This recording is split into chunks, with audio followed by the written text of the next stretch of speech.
ini kami.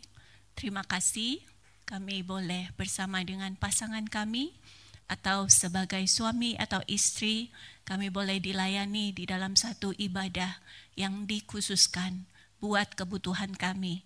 Tuhan, biarlah firman-Mu yang kekal itu, yang memiliki kehendak yang baik bagi kami, berbicara kepada kami satu persatu, sehingga melampaui keegoisan kami, melampaui kebenaran yang kami pegang, kami anggap benar, itu boleh menghancurkan seluruh keegoisan, menghancurkan gap-gap yang ada di dalam kami, dan mengerjakan kebaikan-kebaikan-Mu di dalam hubungan kami. Berbicaralah ya Tuhan, sebab kami siap mendengar dan kami siap untuk diubahkan. Di dalam nama Tuhan Yesus Kristus kami berdoa. Amin. Silakan duduk Bapak Ibu. Ya, perkenalkan ya, saya baru pertama kali berbicara di ini Komisi Pasutri ya, pasangan suami istri ya. Terakhir kali saya biasanya di sini berbicara di anak-anak. Ya, jadi mungkin kalau anak-anak ketemu saya, mereka kenal saya ya. Nah, saya terakhir di sini April 2024 ya, memimpin ibadah Paskah ya, ibadah Paskah ya. Nah, ada Lause juga di sana ya. Nah, saya akan mendedikasikan sore ini, walaupun saya sudah dititipin ya oleh Tirsa ya. Ini lebih untuk couple ya, gitu ya. Tapi ada beban di saya untuk nanti juga aplikasinya akan berhubungan dengan pendidikan untuk anak kita ya. Karena saya pikir di masa ini yang paling terjual di bawah kuasa dosa, menurut saya the way we do things. Dan yang paling merasakan saat ini adalah anak-anak kita. Karena kalau kita tidak menjadi harmony ya, saya lihat ada yang sangat baik di sana, harmony ya, a harmonious oasis ya. Menurut saya itu tepat sekali. Kalau kita tidak berada di dalam centeredness atau harmony di dalam doing ini, anak-anak kita yang berada di dalam masa yang sangat membingungkan soal ini ya, itu akan sangat terampok ya. Jadi kayak dirampok kesempatannya untuk melihat sebenarnya doing yang penuh itu seperti apa ya. Karena masa yang mereka hadapi sangat beda dengan kita. Kita besar dengan main tanah ya. Tapi sekarang mereka besar dengan hanya cultivate sensori mereka hanya di ujung jari mereka ya. Jadi kalau kita tidak menjadi harmonious atau seimbang di dalam hal ini, nanti kita akan lihat personal lalu relational, maka yang akan paling terdampak pertama-tama adalah anak kita ya, yang juga di dalam lingkungan yang sangat tidak harmonious, sangat tidak shalom, itu anti shalom di dalam hal ini. Jadi hari ini saya berharap kita sama-sama bisa bertumbuh di dalam hal ini ya. Tapi saya pikir ini sangat menarik ya gambarnya ya. Ini gambar ada artinya ya, Tirsa ya. Di sini kan nggak panggil Bu Tirsa kan ya. Tirsa ya. Coba Tirsa jelasin dulu deh. Ayo. Kenapa gambarnya begitu? Karena ada maksudnya ya.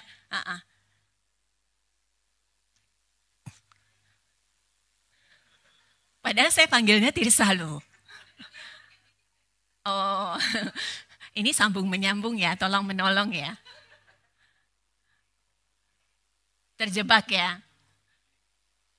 Menjerumuskan ya. Pak Martin nggak ada yang bela ya. Kalau Tirsa dibela oleh para suami ya. Kalau Pak Martin pas nggak ada yang bela sore ini. Silakan Pak Martin di sini. Di mic Pak, di mic. Ya. Kemarin saya kepikiran gambar ini karena patung bas itu biasanya kan dipakai kalau dibikin itu kalau untuk menghormati seseorang nih, karena dia melakukan sesuatu yang di remember oleh history gitu ya. Nah, jadi saya pikir ya patung ini cocok nih buat menggambarkan you are what you do.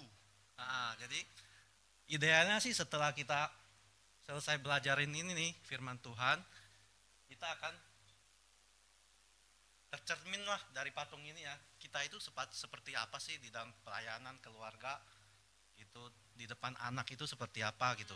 Tapi tetap saja saya pikir kalau cuma patung bas gitu kayaknya terlalu sempurna ya.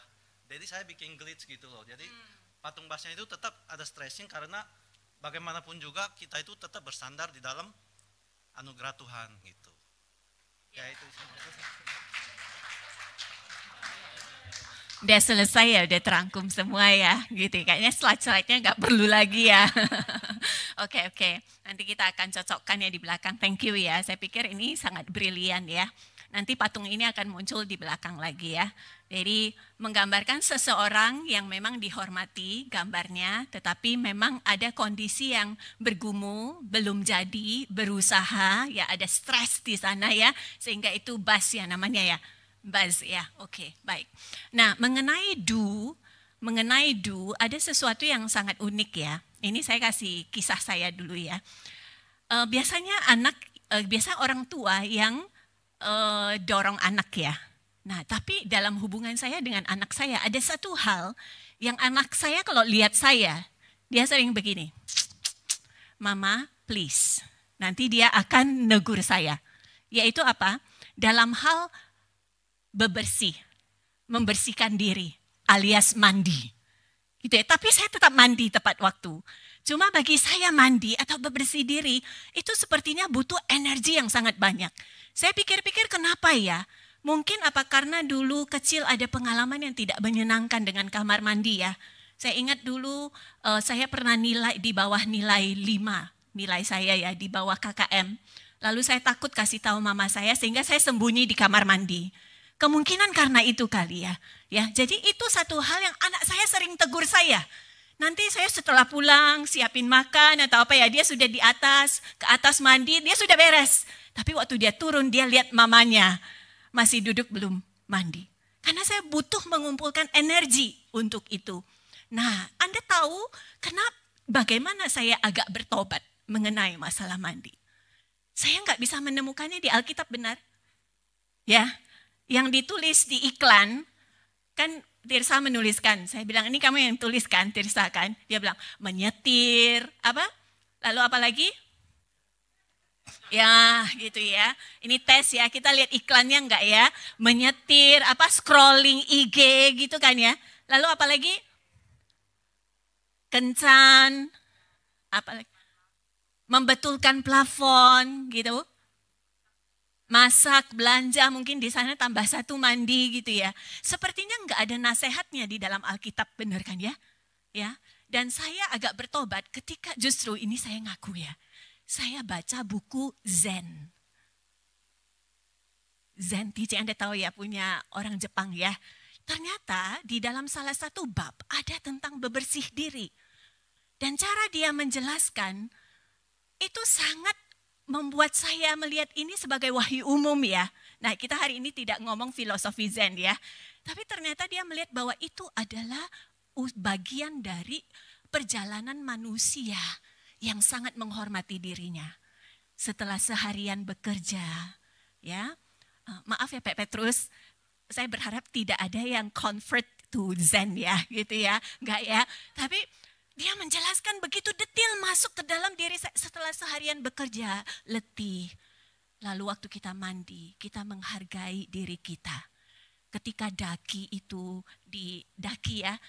disabut waktu dia luruh, kita sedang membersihkan diri kita. Nah, itu memakan beberapa halaman. Waktu saya membacanya, saya mengalami tanda kutip pertobatan saya dari buku itu.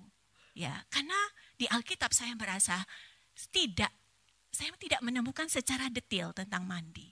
Tetapi apakah Alkitab tidak memberikan kita guidance yang sangat mendasar tentang tubuh kita dan aktivitas kita ya? Sehingga kita hidup dengan cara yang dapat dihormati Allah dan manusia sebagai gambar dan rupa Allah? Ada. Ya. Ada satu ayat yang sangat menyatakan tentang do ya. Tes dulu ya.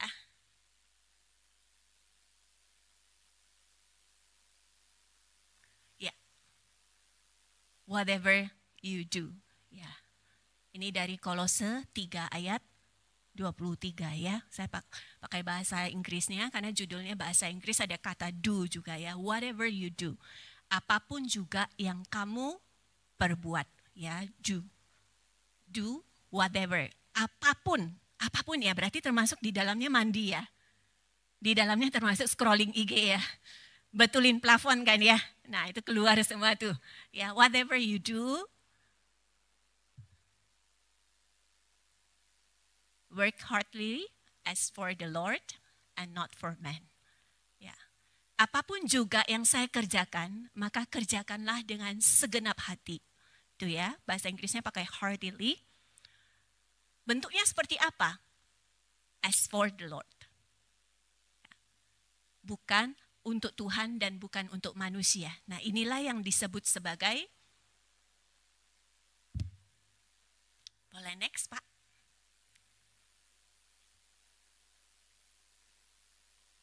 Sebelumnya ya. Inilah yang disebut sebagai, next. Ya, harmony atau centeredness ya. Udah tebak ya Bapak Ibu ya tadi ya, tebak ya. Inilah harmony atau centeredness ya, hidup yang terpusat ya. Pada waktu manusia diciptakan, boleh next ya. Ya, manusia diciptakan ada unity and diversity-nya ya. Unity itu berkaitan dengan hati. Nah, ini agak sorry ya. Boleh ya.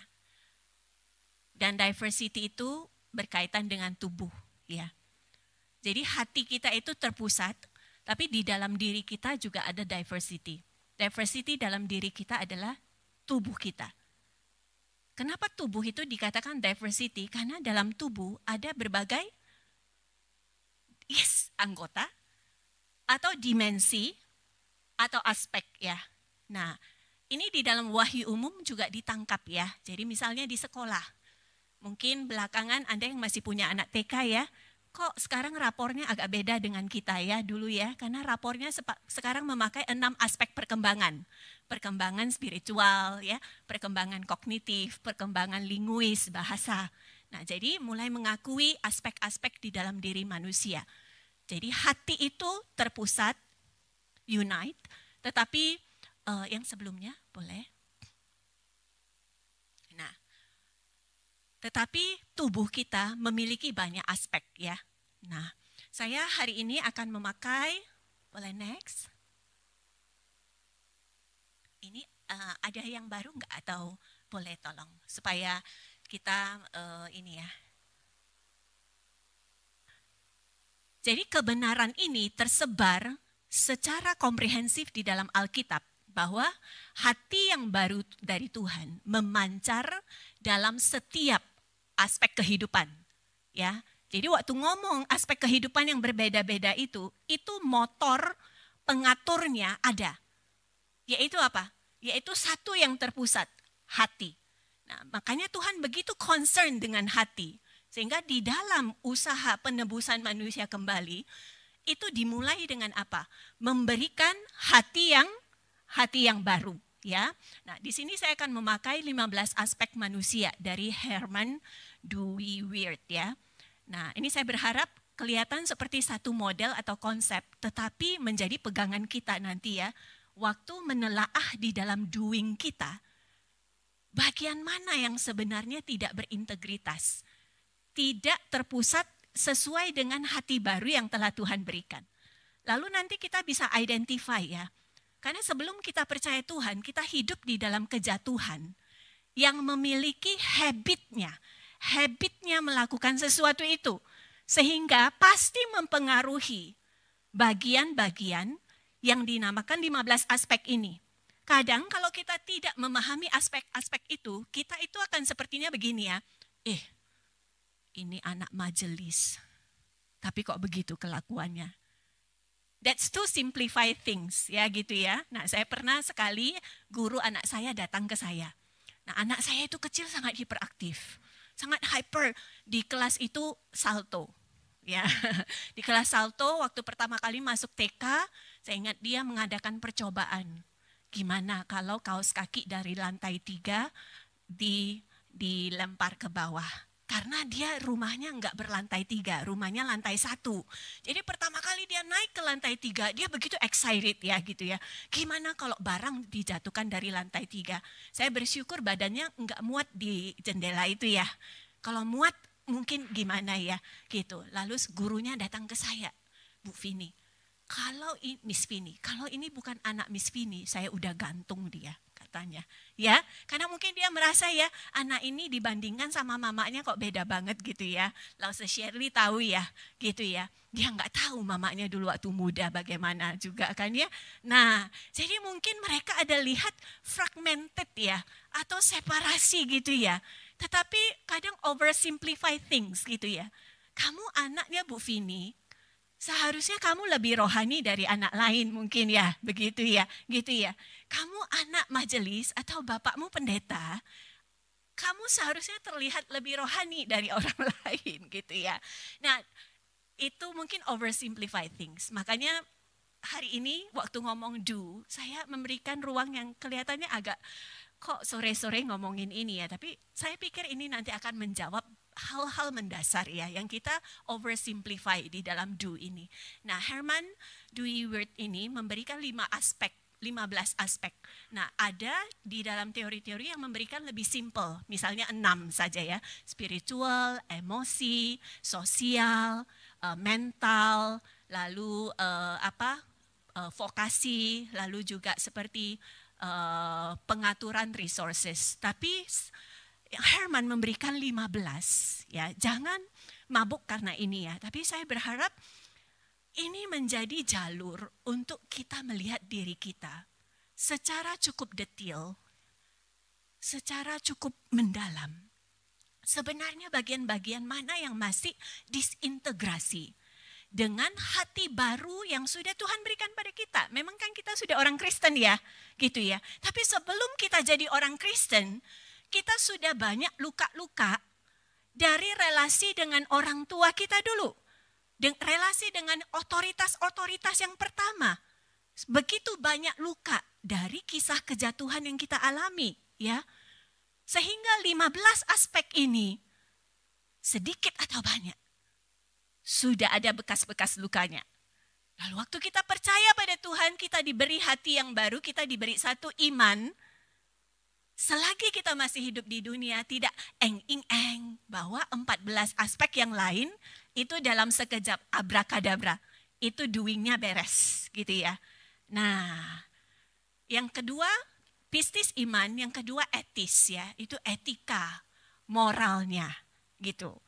Ya, waktu kita percaya Yesus, mungkin dulu ya, misalnya kayak saya Cina Medan gitu ya.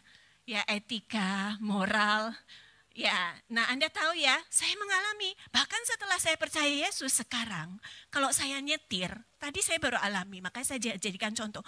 Kalau saya nyetir, saya lihat ada yang berpotensi untuk nyalip saya langsung sekejap dalam sepersekian juta detik itu akan berjuang untuk tidak tersalib.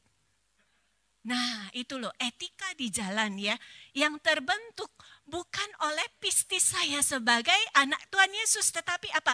Habitus itu sudah terbentuk dari apa? Peperangan di jalanan di kota Medan.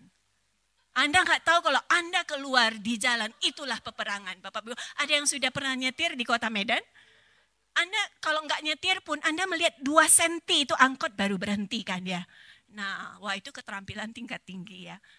Nah, saya merasa, saya ngaku saya dulu kan di SDH ya. Saya ngaku dulu sebelum orang lain bilang ya, saya pernah dilaporin orang tua. Ini saya enggak ini. Tapi saya mau katakan, betapa kadang Anda bisa melihat jomplangnya. Ya, yang kelihatannya ya mungkin lembut di sini apa ya. Saya dilaporin orang tua karena saya nyalip orang tua. Benar, dan orang tua tersebut adalah pilot. Dan jadi beliau tahu derajat ke safety yang memang sudah teruji secara global. Sedangkan saya adalah hasil dari didikan jalanan di kota Medan kan. Dan Anda tahu parahnya hati saya waktu saya dilaporkan duduk, saya di dalam hati saya masih nyambut begini. Bapak saja yang tidak punya skill yang cukup untuk tidak saya salib. Begitu loh. Maksudnya lihat ya, habitus itu begitu kuat ya. Gitu. Bahkan setelah saya mengakui bahwa Tuhan Yesus adalah juru selamat satu-satunya. Sehingga hari ini setiap saya mau nyetir, saya berdoa dulu benar-benar. Tapi saya tidak berani untuk pasang salib di mobil saya. Saya belum berani gitu ya. Gitu. Nah, makanya ada stiker KFC, tapi tidak ada stiker yang berembel-embel Kristen. Maksudnya saya terus berjuang. Benar, saya harus berdoa. Setiap kali ada orang mau salib, itu perjuangan tinggi saya. Nah, jadi doing itu ya, yang kok rasanya tidak selaras dengan hati baru dan pistis itu. Ya, itu perjuangan. Lalu juris ya, juris itu keadilan. Estetis itu keindahan. Ya, bagian ngomong ini baik atau tidak, ini valuable atau tidak, mana kan ya. Nah, sekarang pernikahan sesama jenis itu udah dikatakan indah. Bagi kita itu sesuatu yang kotor gitu ya. Tapi beda. Nah, lalu ekonomisnya. Sosial, ada aspek linguistik bahasa, ada aspek historikal, sejarah ya. Ada aspek analitikal, berpikir kritis. Ada aspek sensori, ada aspek biotik. Kita ada aspek kehidupan, perkembangan, pertumbuhan itu. Ada aspek fisik, ini umum ya. Ada aspek kinematik, yaitu apa? Gerak. Gerak itu. Nah ini sekarang sangat di underestimate ya. Nah, padahal di dalam tahapan pertumbuhan anak 0 sampai 6 tahun, otaknya bergerak dengan apa? Otaknya bertumbuh dengan pergerakan. Begitu. Lalu spasial, ruang. Nah, jadi keteraturan, kita manage rumah itu baik ya, walaupun tidak besar tapi rapi. Nah, itu bagian dari nanti bagaimana hati yang baru memancar dalam setiap aspek kehidupan. Nah, saya pernah mengunjungi satu daerah ya, di agak terpencil, itu daerah orang Kristen. Tapi ada satu hal yang saya sangat sedih. Mereka hidup seperti di atas panggung, tapi di bawahnya babi semua. Dan itu aroma kotoran babi itu memenuhi rumah mereka.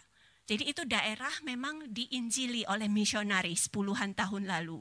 Tapi saya berpikir, kemungkinan besar ya, memang ada gerakan penginjilan yang setelah menginjili tempat itu ditinggalkan, tetapi tidak mendidik perubahan doing yang seperti itu. Makanya kita hari ini menemukan banyak kantong-kantong Kristen yang dikatakan beriman Kristen, tetapi kehidupannya dalam 15 aspek ini kacau balau. Ya. Nah, lalu numerik ya, mengenai angka-angka gitu. Nah, seharusnya hati yang baru dari Tuhan memancar dalam setiap aspek kehidupan ini. Nah, ini yang disebut formasi spiritualitas ya. Jadi ada learning, ada growth, ada development. Nah, ini yang tadi Pak siapa? Maaf, Bapak yang jelaskan patung dan bas itu. Oh ya, Pak Martin ya. Di dalam proses ini sepertinya memang seperti bas kan ya. Seperti bas ya. Kadang Vini gagal waktu nyetir, kadang dia berhasil gitu ya. Saya berterima kasih orang tua tersebut mengampuni saya. Ya, dan sampai hari ini kalau saya tidak ngomong, saya pikir tidak ada orang tua yang tahu bahwa Bu Vini bisa mengerjakan sesuatu yang sangat konyol seperti itu. Begitu. Dan kalau saya mau akui, dari 15 aspek itu masih banyak ya. Masih banyak up and down saya. Dan orang yang paling tahu itu adalah suami atau pasangan. Orang yang paling tahu Anda basnya di dalam 15 aspek itu adalah siapa? Adalah pasangan dan adalah anak kita. Ya. Makanya kalau mereka tidak melihat kita bertumbuh, saya pikir itu yang membuat mereka akan meragukan iman Kristen. Ya, kalau mereka tidak melihat kita learning, develop dan grow, jaraknya dengan being yang mereka tahu, yang mereka baca, yang mereka dapatkan pengajaran itu terlalu jauh. Sehingga otak mereka, hati mereka nggak bisa nyambungin. Begitu ya. Nah, so ini harmony centeredness-nya ya. Nah ini pertanyaan aplikatifnya yang akan mengakhiri sebelum kita Q&A ya. Nah saya campur bahasa Inggris dan bahasa Indonesia ya. Supaya kelihatan koneksinya tadi dengan ayat yang memang kita highlight ya. Jadi bagaimana whatever tadi kan, bagaimana semua ini tadi yang scrolling, yang mandi, yang benerin plafon ini, di do dilakukan, yang tadi do kan, dengan terpusat, ya, dengan sepenuh hati. Tadi kan kita dikasih hati yang baru, yang unity itu kan. Hati itu terpusat, nggak bisa bercabang. Benar. Makanya Tuhan bilang, siapa yang kamu sembah, gitu kan ya. Jadi kalau kalau kita nggak sembah Tuhan, sudah berarti tidak sembah Tuhan. Gitu. Jadi itu sangat clear kalau tentang hati. Tuh, walaupun kita katakan kita di gereja, tapi kalau hati kita yang satu arah itu tidak pada Tuhan, Allah Tritunggal, maka sudah pasti tidak menyembah Tuhan. Sudah pasti menyembah idol. Jadi sesederhana itu sebenarnya, ya. Bagaimana semua ini dilakukan dengan terpusat, centered harmony seperti untuk Tuhan. Nah, saya meminjam, ya, saya pikir ini satu buku yang baik sekali, buku kecil. Sangat mudah dibaca oleh kita, ya, yang mungkin orang tua, pasangan. Ini sudah diterjemahkan ke bahasa Indonesia juga, ya. Ya. Siapa yang punya buku ini? Siapa yang sudah pernah baca? Wah, ya, kalau saya merasa buku ini salah satu buku wajib yang saya perlu ulang baca setiap tahun. Karena saya sering lupa. Gitu. Nah, Liturgy of the Ordinary ditulis oleh seorang wanita, beliau juga pelayan, ya, pengajar, tapi beliau juga ibu rumah tangga. Nah, namanya Tisha Harrison Warren. Katanya begini, di dalam rutinitas dari kehidupan sehari-hari yang sering diabaikan, kita menjadi sadar akan kehadiran Allah dalam cara-cara yang mengejutkan. Nah, ini pertanyaannya, bagaimana kita menikmati yang sakral dalam kehidupan sehari-hari? Dan bagaimana kita menikmati kehidupan sehari-hari sebagai yang sakral. Nah, kalau orang nanya apa itu kehidupan rohani? Kehidupan rohani sebenarnya adalah kehidupan sehari-hari. Spiritual life is daily life to please God. Nah, itu spiritual life gitu ya. Nah, jadi di dalam bukunya ini, Tisha dengan begitu mendasar tapi sederhana mengkaitkan aktivitas sehari-hari itu, life liturgy. Liturgy itu kebiasaan, ya. Kebiasaan pengulangan yang berulang terus, itu liturgy. Bagaimana life liturgy itu dihayati di dalam church liturgy. Nanti saya jelaskan, ya. Nah, makanya dia disebut sebagai liturgy of the ordinary. Kehidupan sehari-hari yang sakral. Nah, jadi liturgi ibadah kita itu sebenarnya miniatur dari simfoni kehidupan sehari-hari yang lain. Nah, liturgi ibadah itu panggilan beribadah, kan? Lalu apa? Pengakuan dosa. Lalu ada firman, sakramen, pengutusan, begitu ya. Nah, kaitannya dengan kehidupan sehari-hari, ritme kehidupan sehari-hari seharusnya menggambarkan elemen-elemen dari liturgi ibadah. Berbeda dengan liturgi dunia, liturgi gereja, panggilan beribadah. Liturgi dunia apa? Kalau hidup sehari-hari kita tidak dikuasai oleh panggilan beribadah, maka hidup kita akan dikuasai oleh panggilan apa, Bapak Ibu? Panggilan mementingkan diri sendiri. Ya, Anda tadi unity-nya apa? Heart kan ya? Tidak ada yang netral. Kalau enggak menyembah Tuhan, sudah pasti melakukan sekularitas yang lain ya. Kalau hidup kita tidak dikuasai oleh pujian menyembah, sudah pasti ritme hidup kita kritik, perbandingan, self-pity. Misalnya ya, kalau hidup kita minim pengakuan dosa, maka sudah pasti itu pengagungan kemampuan diri atau gibahin orang. Gitu, atau merasa lebih baik dari orang. Saya nggak tahu ya kalau orang dewasa sekarang ya, tapi anak-anak sekarang menemukan cara sarkas untuk menghadapi dunia yang keras dengan cara apa? Mereka pergi ke komen-komen, ke postingan orang, ke komen-komen, mereka komen bullying orang di sana. Dan itu sudah menjadi salah satu habit cara bertahan hidup mereka. Ya. Ketika tidak dikuasai oleh firman Tuhan, maka apa? Maka berita-berita kacau tak berporos. Itulah yang akan menguasai kita. Ketika tidak ada pengakuan iman, syafaat, persembahan syukur, maka responnya adalah self-sufficiency, ya, scarcity, kekurangan terus rasanya, konsumerisme gitu ya. Jika tidak ada pengutusan, kesadaran bahwa kita diutus, maka kita akan hidup bagi diri sendiri. Kita nggak diutus kok, kita yang nanti tentuin kita kemana gitu kan ya. Nah, jika kita tidak sadar bahwa ada doa berkat menaungi kita, maka shame, guilt, and competition, saya pikir itu yang akan menguasai cara kita menentukan pilihan-pilihan.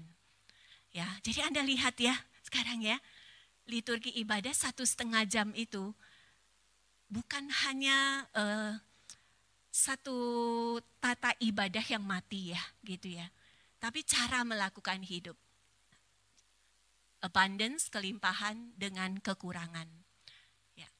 Ini yang buku itu sebenarnya ungkapkan ya, saya meminjam ini gospel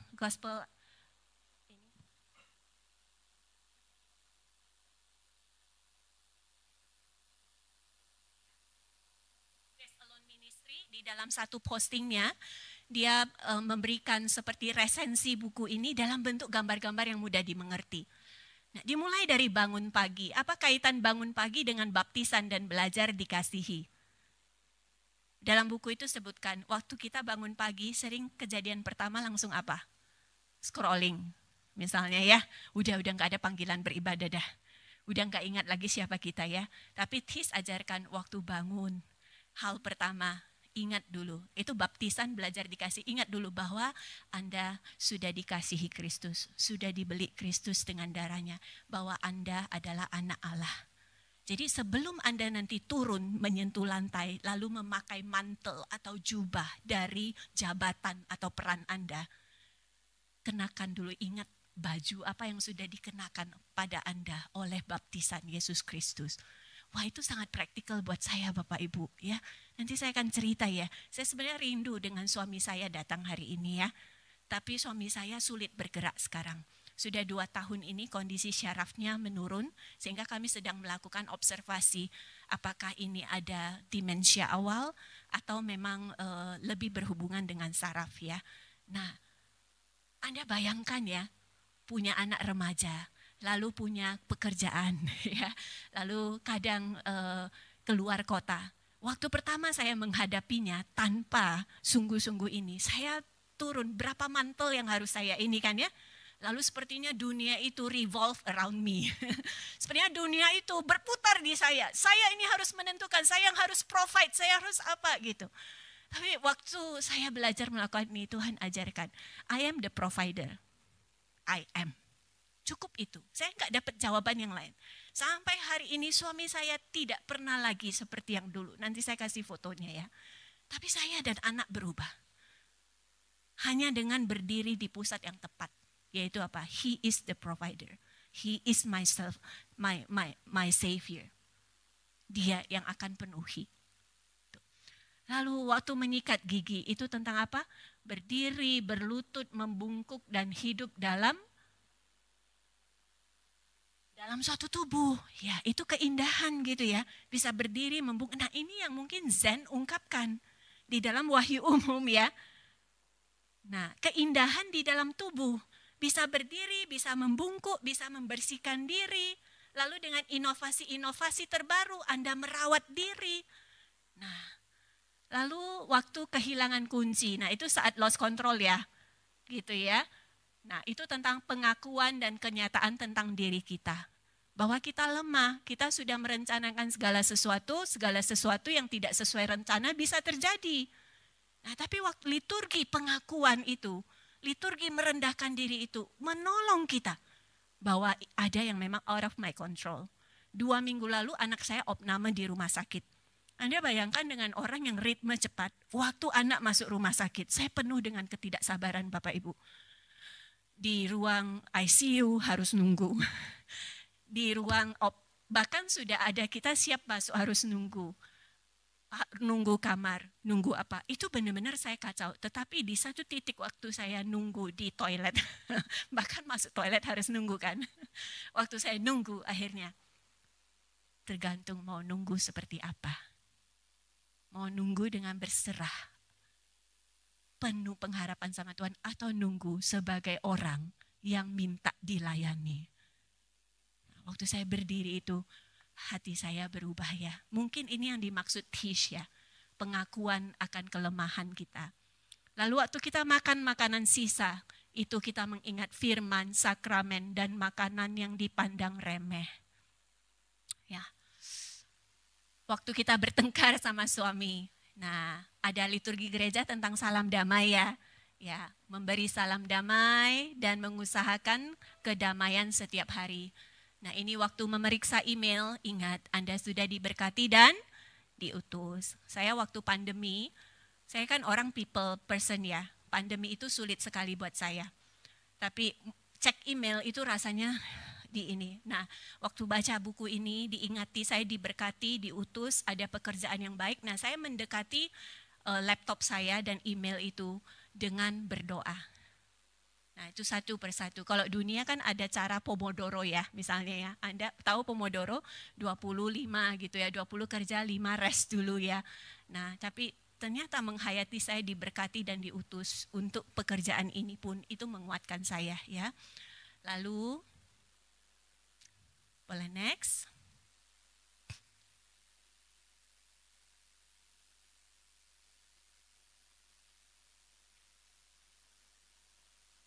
Menunggu dalam kemacetan itu seperti ada waktu Allah, tidak terburu-buru, menelepon teman, itu diingatkan tentang jemaat dan komunitas ya, menelepon teman, berbicara dengan orang. Nah inilah hati yang baru yang memancar dalam atau melalui setiap aspek kehidupan tadi, whatever tadi ya, scrolling IG, membetulkan plafon, gitu, menemani anak.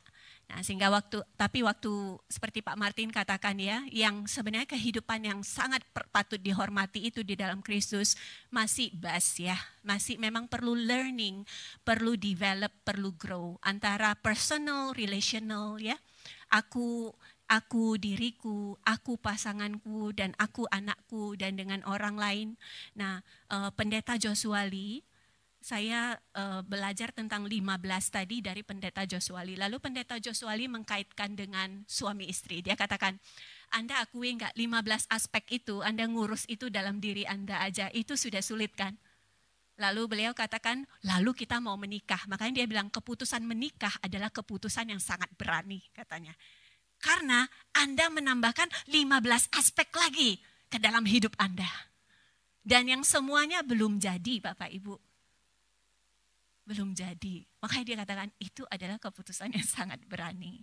Ya, tapi ini pengharapan kita ya. Alkitab terus-menerus kasih kita jalannya, titik mulainya. Seperti Tuhan. Seperti untuk Tuhan. Seperti Tuhan yang sedang dan akan bersama dengan kita. Saya tambahkan satu.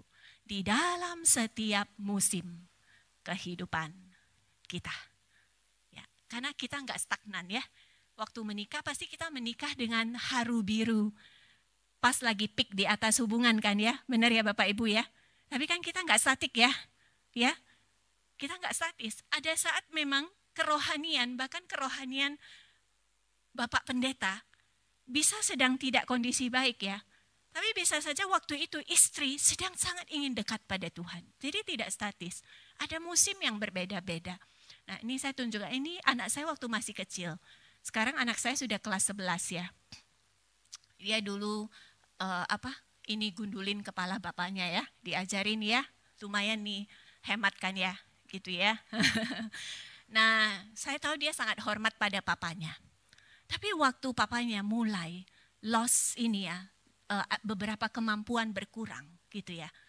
Itu masa yang sangat sulit buat dia dan bahkan bagi saya. Di dalam head belief kami tahu ya. Nah ini head belief ada kan ya. Tuhan baik, Tuhan menguatkan. Lalu ini suami kami, ini head belief ya.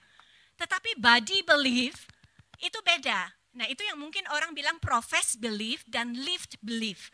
Ada yang diprofes tapi badan kita ini beda gitu loh. Nah dia mengalami, saya mengalami. Nah itu 1 tahun pertama itu sangat sulit sekali. Sangat sulit sekali. Ya, nah ini dulu papanya bisa diandalkan. Tapi waktu dia lihat ya, bapaknya kemampuan motorik berkurang. Di saat dia kelas 10-11 kan, dia sedang membutuhkan panutan. Dia sedang bisa berdiri, berlari cepat. Dia sedang butuh ini. Dan ininya yang tadi etikanya semua sedang berkembang kan. Tapi dia melihat punya papanya sedang menurun semua. Nah, di khotbah dia dengar Tuhan mengasihi tapi badinya enggak ini. Wah, di saat itu 15 aspeknya melemah dan menurun. Saya juga ya Bapak Ibu ya. Saya merasa saya yang dulu bisa handle this thing dengan graciously. Ada saat saya enggak bisa. Kok jadi bitter ya keluarnya ya. Gitu. Tapi bersyukur waktu itu ada komunitas ya, ada pendidik, ada guru, ada gereja yang membiarkan kami terbuka apa adanya di dalam kondisi 15 aspek ini yang memang sedang melemah semuanya. Ya, hingga hari ini singkat cerita di dalam perjalanan itu bukan hanya personal ya tapi relational, hati yang baru memancar dalam setiap aspek kehidupan di setiap musim kehidupan. Nah, si JJ belajar untuk sekarang, oh ini memang saatnya saya yang melayani papa saya. Nih ya, jadi salah satu yang dia belajar, sekarang kalau mau makan sudah dia yang bukain makanan buat papanya. Itu ya, saya juga belajar melayani suami sekarang. Nah ini tacie ya, di budaya Cina beda dengan tacie di budaya Karo ya. Suami saya kan orang Karo. Nah tacie, kakak besar di budaya Cina itu penguasa kan ya. Gitu ya. Tapi di budaya suami saya itu enggak, wanita memang di dalam adat itu ada porsinya untuk melayani, begitu. Nah, pertama saya sulit menerima, tapi saya berproses, apalagi setelah suami saya sakit ya. Sebenarnya kalau suami begitu, kadang kita bisa ngelunjakkan ya. Kamu transaksional, kamu enggak kasih saya begitu ya, saya enggak kasih saya begitu. Tapi bersyukur loh, seperti Tuhan, karena Tuhan yang sedang dan akan, ya. Berpegang pada itulah, maka kami di dalam doing kami itu ya, belajar menemukan integrasinya dengan hati yang baru itu, di dalam 15 aspek itu. Ya, mari kita baca semua, 1, 2, ya. Apapun juga yang aku perbuat dengan segenap hatiku, seperti untuk Tuhan, dan bukan untuk manusia. Ya, kami baru pindah rumah setahun lalu, plafon, kalau ingat plafon ya. Kadang kalau enggak ada Tuhan, hati itu mau bitter loh, gitu ya. Seharusnya yang ngurus ini laki-laki kan ya, gitu ya.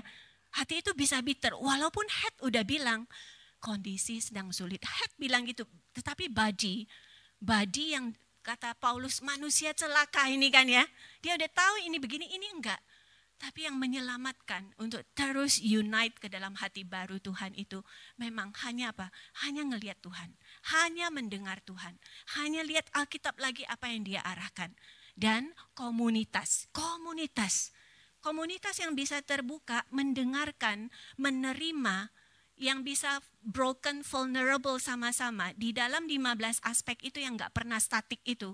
Saya pikir itulah yang Tuhan katakan bahwa ini komunitas yang menyembuhkan. Bear each other, gitu kan? Ini baru di ujungnya apa? Menuju maturity in Christ, menuju kedewasaan di dalam Kristus. Ya, you are what you do. Ya, Tuhan berkati. Baik, sampai di sini saya doa dulu, baru Q&A gitu ya. Mari kita berdoa ya. Tuhan, Engkau kenal kami satu persatu. Tidak ada yang tersembunyi. Dan bahkan kami sangat mengenal pasangan kami. Mungkin ada bagian yang kami sudah hopeless, bagian yang mungkin ada bitterness, atau bagian yang kami sudah tidak mau berharap dan berdoa.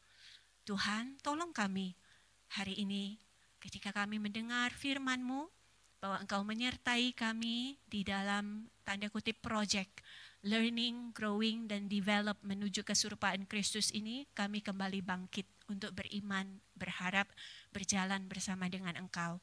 Tuhan, pakai kami ya Tuhan dalam keterbatasan kami untuk menjadi berkat bagi pasangan kami. Dan Tuhan juga tolong kami jujur dengan pertumbuhan dalam 15 aspek kami ini, sehingga kami dan pasangan kami bisa menjadi berkat yang tak terhingga untuk anak yang Tuhan percayakan kepada kami, atau untuk generasi muda di gereja ini ya Tuhan. Dalam nama Yesus kami berdoa, amin.